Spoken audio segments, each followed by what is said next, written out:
Lorsque l'on se promène dans les rayons d'une librairie, on se rend compte qu'il y a énormément de choix. Tous les sujets, presque en tout cas, ont été abordés, traités. On a autant des livres de croyances, de dogmes, d'histoires, de pensées, bref, c'est extrêmement vaste. Et donc une personne pourrait être un peu perdue lorsqu'elle rentre dans les rayons d'une librairie ou d'une bibliothèque et ne pas savoir par quoi commencer.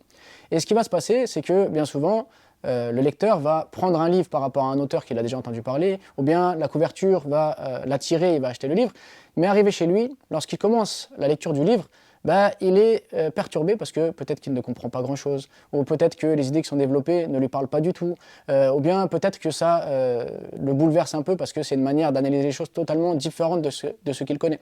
Alors il ne faut pas s'inquiéter, c'est tout à fait normal.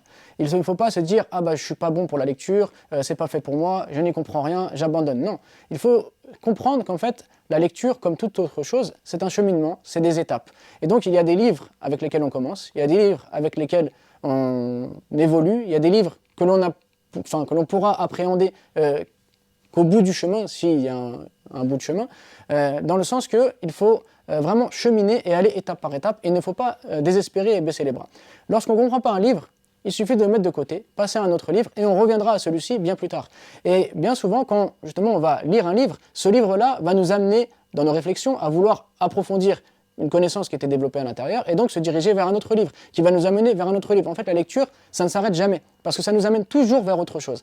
Mais ce qu'il ne faut pas faire, c'est couper justement cette bonne motivation qu'est la lecture en disant « Ah j'abandonne, je ne suis pas capable ». Non, tout le monde est capable de lire, tout le monde est capable de comprendre, mais à chaque personne, ce qui lui correspond, et à chaque étape de la vie, le livre qui va correspondre à nos attentes, à notre niveau de compréhension. Mais plus on lit, plus on s'accroche, plus notre compréhension et nos connaissances augmentent, et donc plus on est capable justement par la suite d'aller vers des livres plus importants. Donc surtout, ne désespérez pas quand un livre ne vous parle pas, quand un livre vous semble compliqué, mettez-le de côté le temps d'eux, et allez vers des livres qui sont beaucoup plus simples, qui vous ouvriront les portes et les clés de compréhension des livres qui sont beaucoup plus durs et beaucoup plus compliqués.